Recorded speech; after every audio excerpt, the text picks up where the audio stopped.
Good start. Hello. Doctor Who review time again. Ascension of the Cybermen.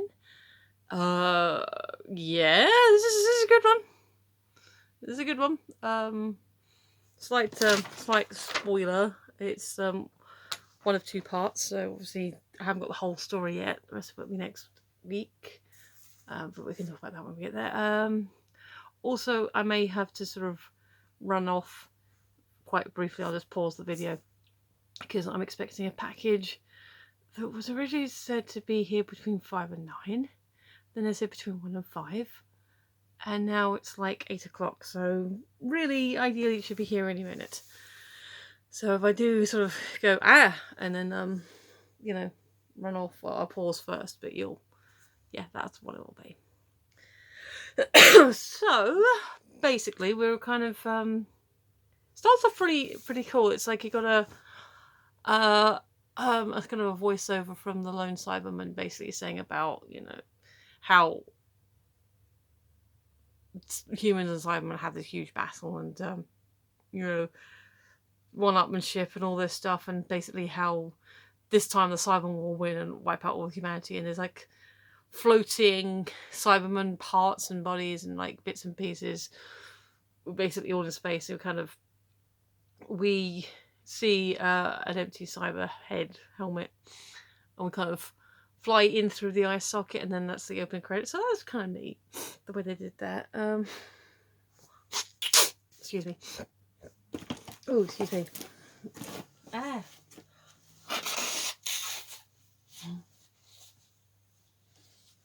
And then we kind of split. We kind of going through it. We kind of have 3 storyline events kind of happening all in tandem. But the first one we'll start with, which is the briefest one, over overall episode time, but it's somehow the most intriguing one, because I'm like, well, how does this all fit in, and B, what just happened at the end there? So we start in. We're not given a year or a place, or they're given the accent. They sound like it's somewhere in Ireland. Maybe pre-industrial or just post. It's really hard to tell the setting of it because of the way everyone's dressed. But there's something at the end that may suggest it's more recent than we think. I mean, maybe at most very early 20th century. So essentially, a gentleman is on his bicycle and going down the lane, and he finds a baby in a carriage, like she's in a basket, and he brings the baby home. And he's like, I found this. And then a local police person comes along, and they're like, oh, and this is how you found him? Yes, sir. No note or anything? No, sir. And the wife's like, we can take care of him, well, until you find his family. And the husband's like, yeah, we can do that. And then we kind of cut through the boy's life, they call Brendan. And he's, he has quite an interesting life. He has a happy time. Like around his first birthday, they get official notice that they formally adopted him, that he can stay with them forever. So that's really sweet. So throughout the episode, we kind of dip back into Brendan's life. We obviously see him go to school. We see him eventually become a handsome young man, and he applies to the local police force, or the Garda, successfully. One of the most intriguing things about Brendan, which we have not had answered yet, is he's chasing down a thief. And I'm gonna this is kind of spoilery. He's chasing down a thief, and he's like, come on, we can bring everyone's stuff back, really trying to talk him down. And they're near a cliff edge, and they kind of end up turning around so that Brendan's got his back to the cliff, and the guy shoots him, falls off, and then one of his colleagues, runs over and finds him, and you think, oh, poor old Brendan, barely started. And he wakes up, and he wakes up in the way that Jack normally wakes up after he's had a death experience. And I think even sort of the same kind of noises in the background.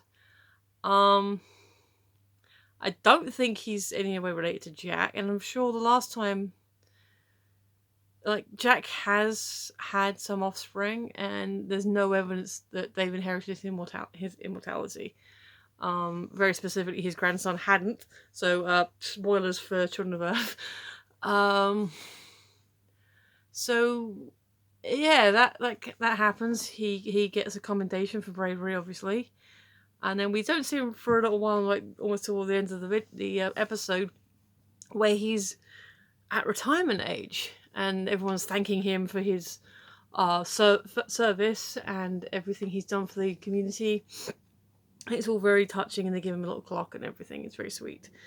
And then, quite tellingly, his dad and what looks like the young officer who sort of was there from the beginning of his life don't appear to have aged much. Like, the officer's got more grey in his hair, but this young man should be way older than Brendan and looks, 20, 30 years younger.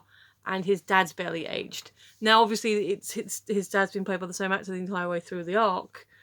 But they didn't do anything to make him look older. And so you're thinking, why don't they look older? And they said, oh, you need to come into the back office. So take him into the back office. They and this is the part where I said I'm not sure when this is actually set, because there's all this equipment. I wouldn't call massively advanced, but definitely post-industrial. In fact, we've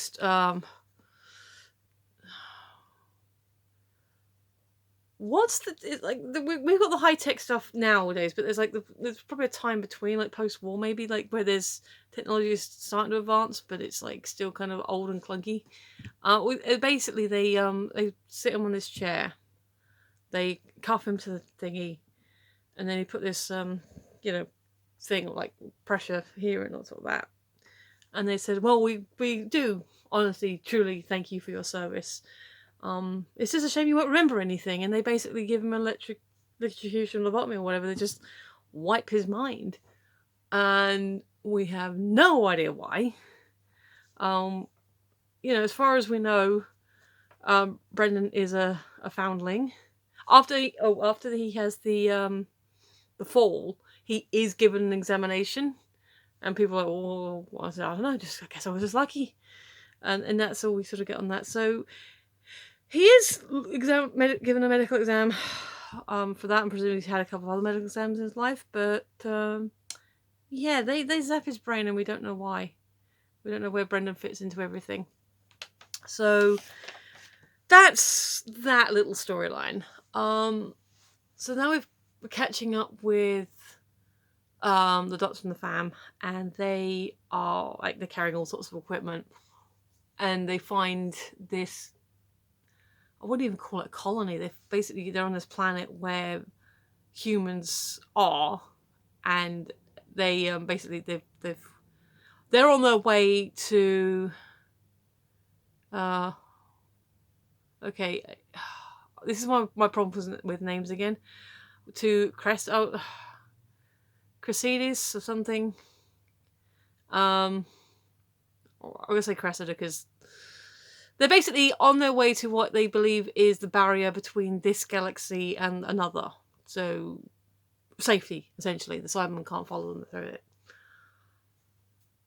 So they've crashed on this planet. They're sort of shouting down as much as they can whilst trying to fix their thing, and that's when the Doctor and the fam find them.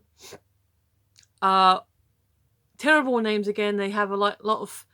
I think the only one I recognise as a modern, for Ira's name, was Ethan. But the rest of them, there's an older lady called Ravoli. And the rest of them I didn't quite catch their names. So we've got an elder black guy who unfortunately bites it. There's a younger brother of one of the guys who we follow the rest of the story. He actually bites it first because he's traumatized by everything that's happened, so he's like he's non-communicative, and he kind of freaks out when the drones attack. So we've basically that's so we've got 7. I think someone else bites it as well, because we're left with Ravi, the young woman, and the brother, and then Ethan. So that's only 4. So somebody else must. I think they just die as well in the everything. So that's it's when you. This always happens when you get this big guest cast. Kind of whittle it down a little bit, the human sacrificing and all that. So they have all this equipment, like defensive equipment, that they're putting onto this planet to try and help everyone. And the doctor's like, she's a little bit rude, because she's like, asks who's in charge, and the older black dude is like, I guess it's me. And he goes, all right, and like, tell me what's happening. And she's like, this is who I am. This is what I'm doing. And we're going to put friend around. She's like, how are we doing on the thing? And the woman's like, well, this and then that. And like, I don't know. Like, don't ask me a life story. And like, that's a little bit rude, but time is pressure. So they put the fences up. One's like a force field. Another one's like a scatter beam. So they try and put gold into the air. And then the other one is the one Graham sets up, is kind of neural destabilizer or something. And the kid's like, what? I said, I'm gonna be honest with you, lad, I didn't know what it was either. But as far as I can tell, Cybermen have their emotions suppressed. This turns off the emotional suppressor, and then they can go crazy. I'm like, oh, okay then. So that goes about as well as expected, with all the drones basically taking everything out. That's when people start dying, is when they're sort of trying to hide and escape from the cyber drones, and then you get the actual Cybermen, including the lone Cyberman. Basically, everyone kind of ends up splitting up because they can't get back to the TARDIS. They know they won't have time to run to the TARDIS. Because apparently Percy... the where they are is where Percy Shelley's coordinates took them. So I don't know how much of that is to do with the Siberium, which gets name checked a lot. Like the lone Cyberman's basically taken it fully into him, and it's like almost becomes fanatical about it. The doctor says, "Oh yeah, this is like the last of the humans, in the war that they sort of lost." Oh, sorry, there's no easy way of telling you that.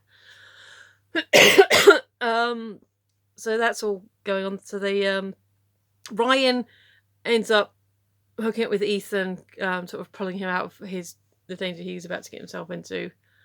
Because Ethan has a moment with the lone Cyberman where he's like, he and the older guy are together, and he's like jumps out and goes, "It's just me. It's only me. There's no one else here. I mean, it's fine." He goes, "Oh, you're brave and noble, but you're also a liar," because he can tell that the other guy's there, and that's how he dies. And then he gives this whole thing about, should I kill you or should I let you live? Maybe I should let you live, and you can tell the stories. I tell my stories about how humans were defeated, and that's when Ryan comes and kind of saves and causes a distraction. So basically, they're all running away to get to the thing. Ryan gets left behind, distracted by something, and then he finds Ethan. So we have Ethan, Ryan, and the Doctor, and then you've got Yaz, Graham, Ravoli, the girl, and the brother. Kind of go on the ship. So that's where the storylines kind of split up. So if we'll follow Team Graham first. And basically they are in their little... It's just this really clunky... I think they call it an anti-grav skid. It's not a big ship. It's barely big enough to hold them all. The construction looks like it's been thrown together. Thrown together, or maybe thrown apart. So they get the brother and Ravoli are arguing about how they should be doing it. Like, he's like, don't push the ship too far because we won't make or blow up or whatever. And it's like, and she's like, oh well, if we don't get at least 90%, we won't get there anyway. So 90%, that's when we're gonna blow. So there's a bit of thing there, and they obviously blow up.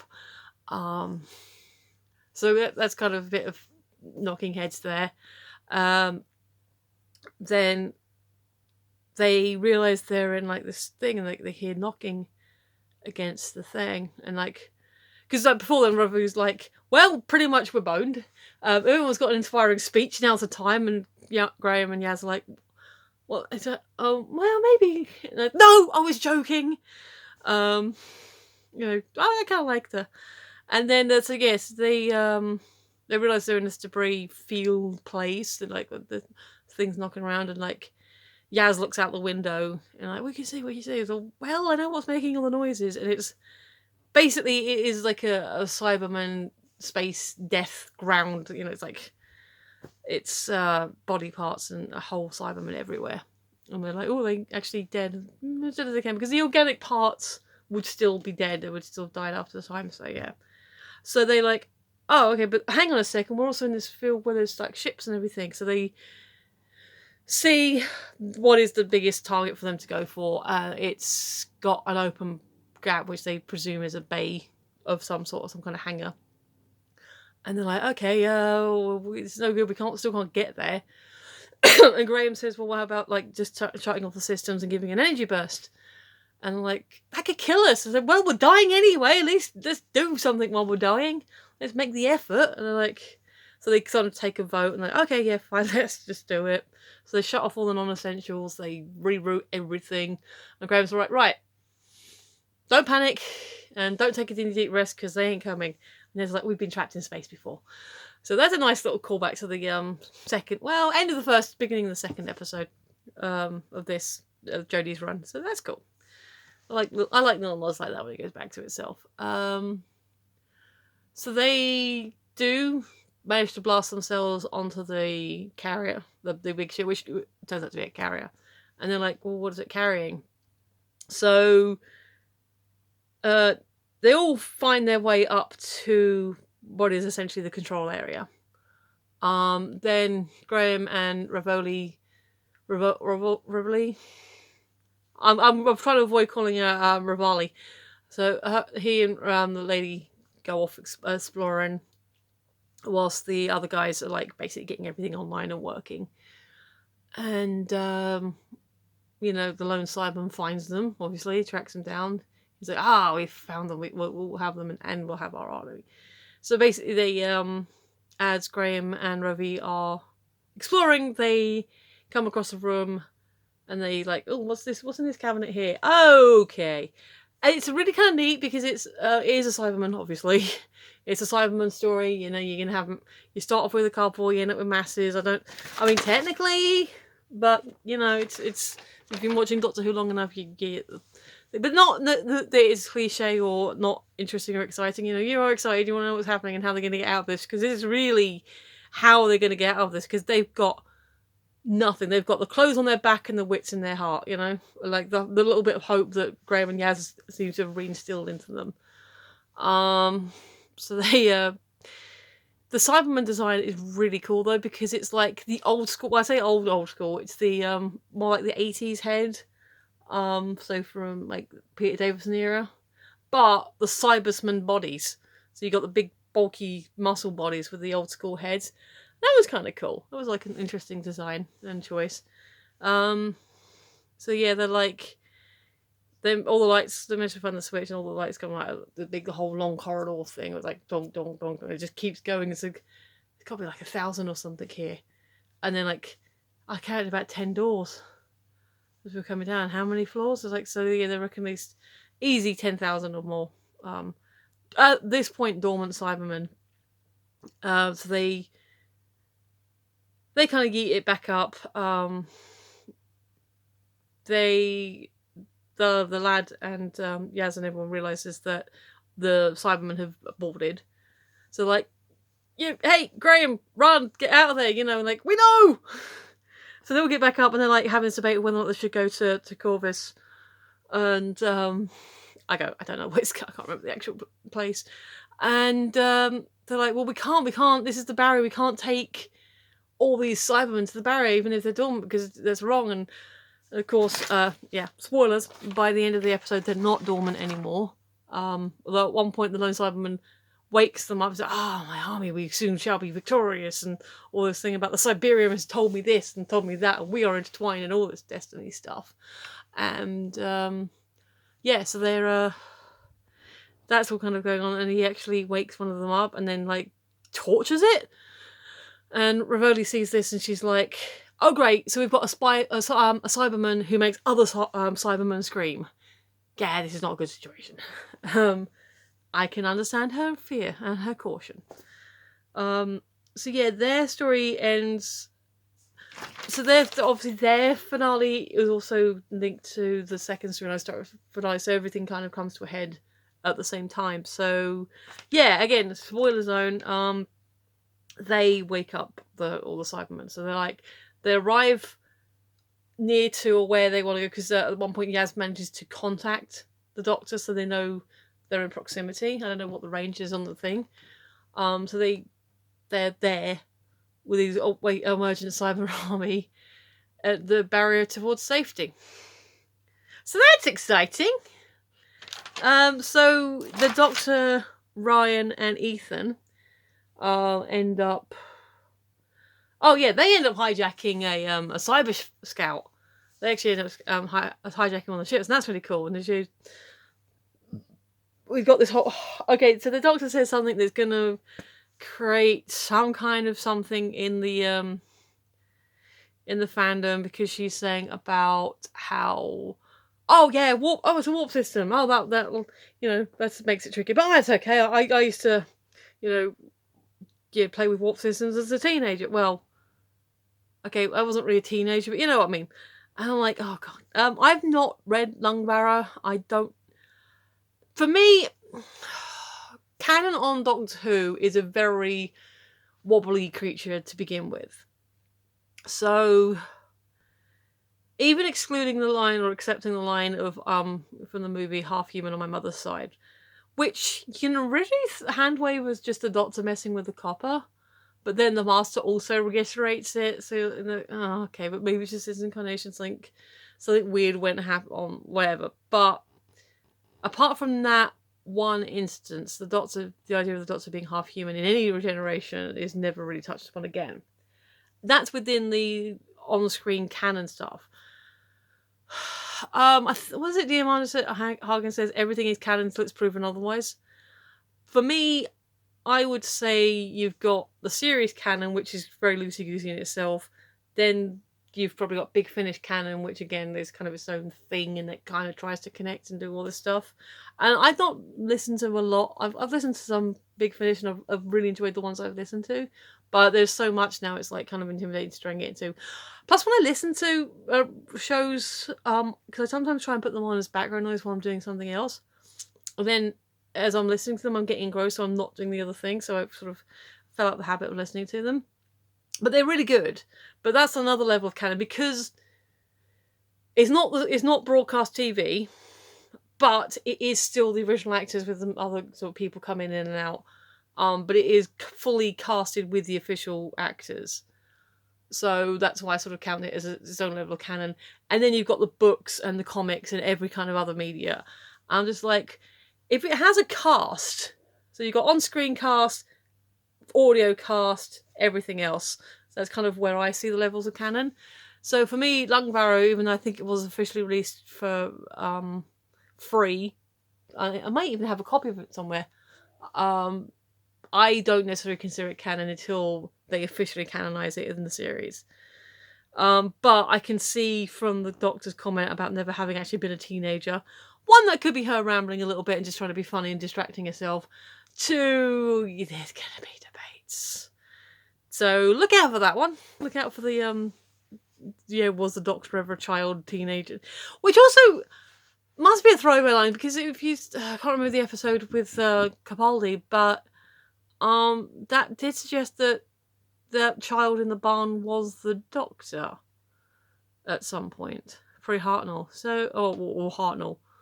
So they would have been a teenager. Maybe it's just the concept of a teenager that she's dismissing. There you go. She wasn't. Yeah, she wasn't a teenager as we understand it, because their lifespans were different, and that time period that we would have called teenage, maybe she had it later, so it wasn't technically a teenager. when she was going through that rebellious stage.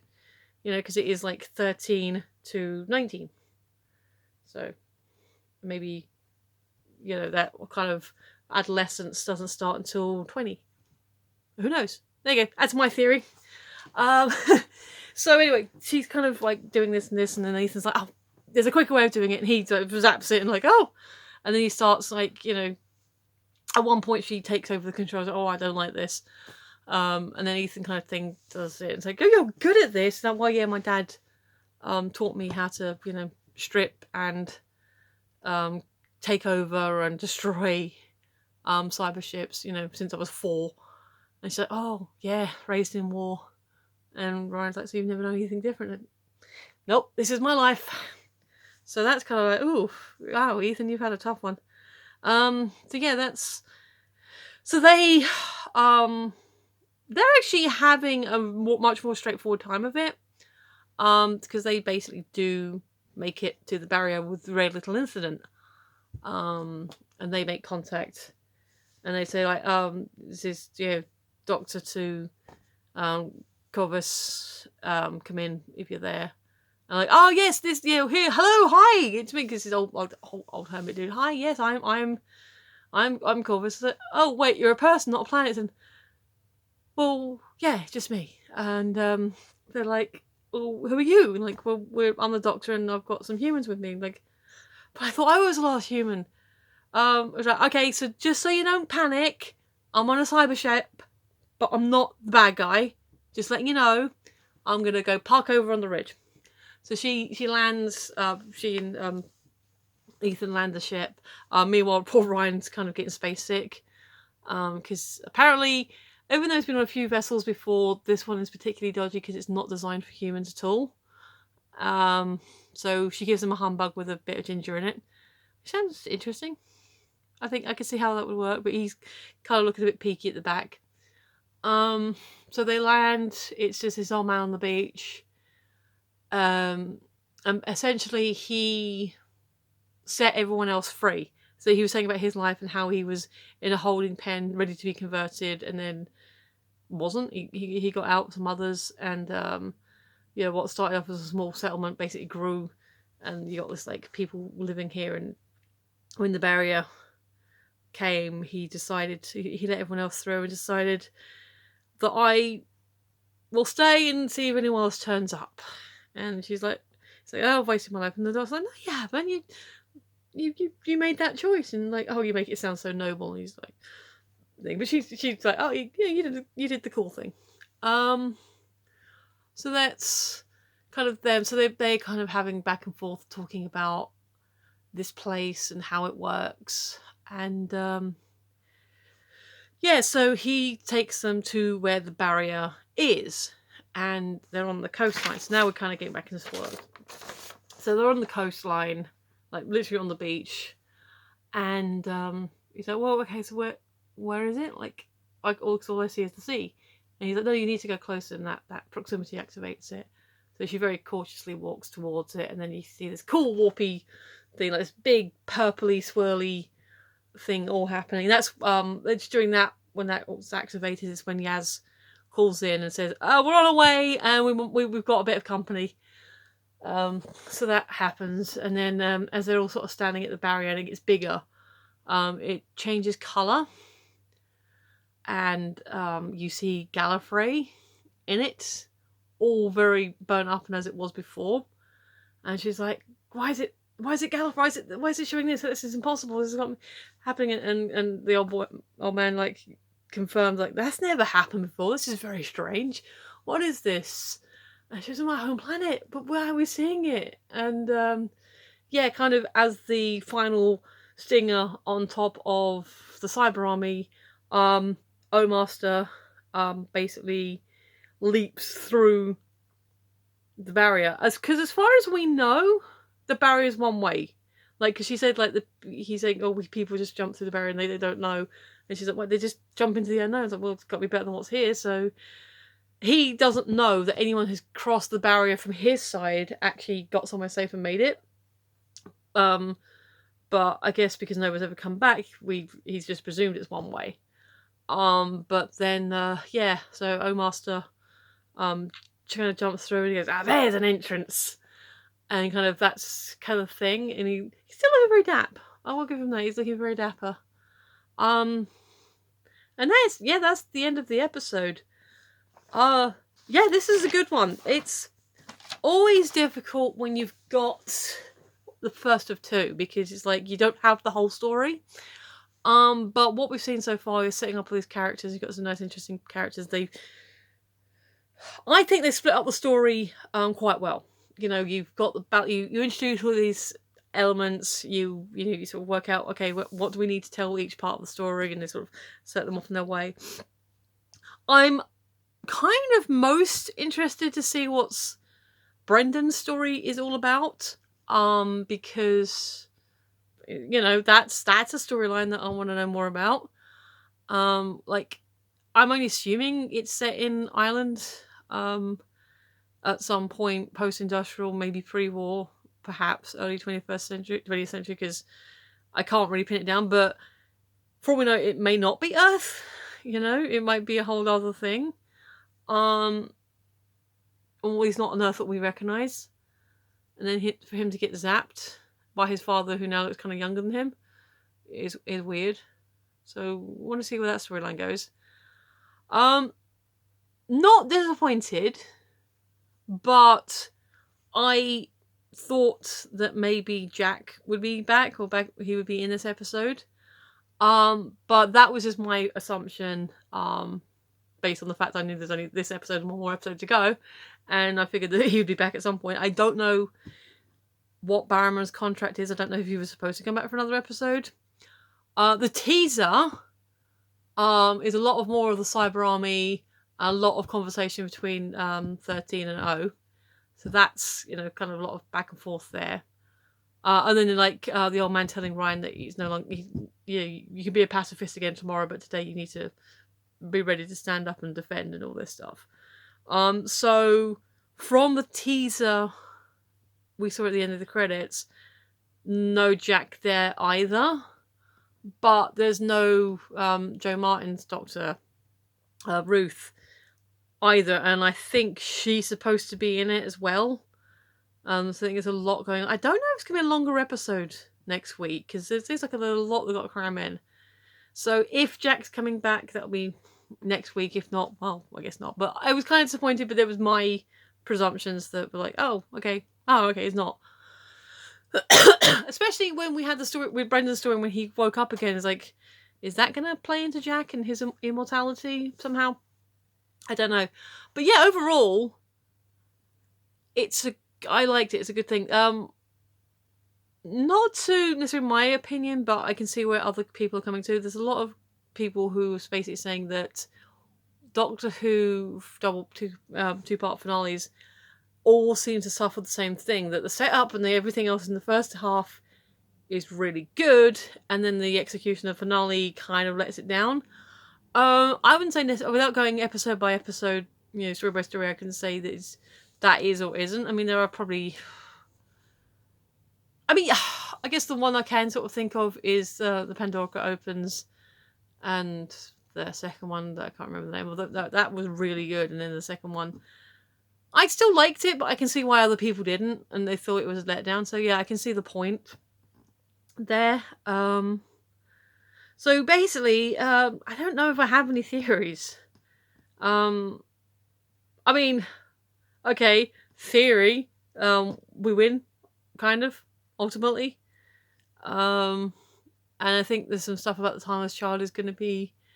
Well, it's called The Timeless... I'm pretty sure the episode's called The Timeless Child, because I accidentally saw it last week on IMDb. Which is also how I know Ruth is going to be back.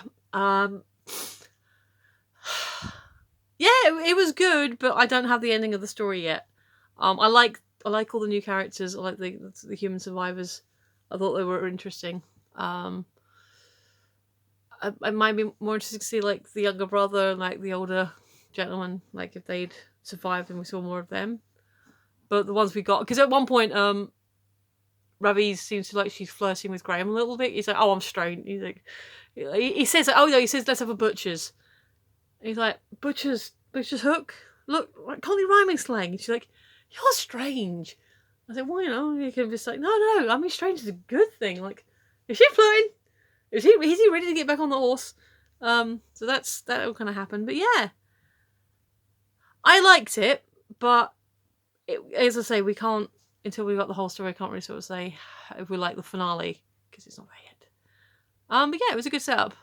Good characters. Like I said, the Brendan's story I'm really intrigued by, and then the rest of it is just good old running and just hiding and trying not to get killed, survival stuff, which is also very cool. So I guess I'll leave it there. I did find this sort of lurking under my laptop, so there's that. I haven't done that for a while. But I've always put it in the description, but I've not, you know, done that before. I guess quick shout out to Zenith Rule, Zenith Warrior Princess, who is still technically my only patron. So, you know, there's that. If you did want to, the details are in the previous. I'm not going to keep linking my Patreon until we get like more people. But you know, if you're curious, then the previous episode has the details for that. Otherwise, yeah, hopefully my parcel should be here any second now. So I'm going to say thank you for watching if you have been. I appreciate you, especially those of you who are still at this part where it gets all weird and rambly. You're the best ones. You are the top dogs. Feel free to do the algorithm stuff, like, share, follow, all that kind of fun stuff. Comments are more than welcome. Oh, the guy who commented about the villa being like his childhood home, I was interested in what you're saying, and I should have followed up on that. I've just had a very blah day. But yeah, that was fascinating to read, and thank you. So yeah, yes, so comments, I do read comments. I'm getting lazy about responding to them. I shouldn't, because there's not that many. It's only so many different ways you can say, cool, thanks for commenting, thanks for the comment and the view. But I do appreciate everyone who takes the time to comment, so thank you for those of you who have. And those of you who haven't, don't be shy, you can say hi. Oh, it rhymed. Alright, definitely weird and rambly, so I'm going to say goodbye. Thanks for watching. I've been Michelle, you've been listening, I will see you next time. Bye!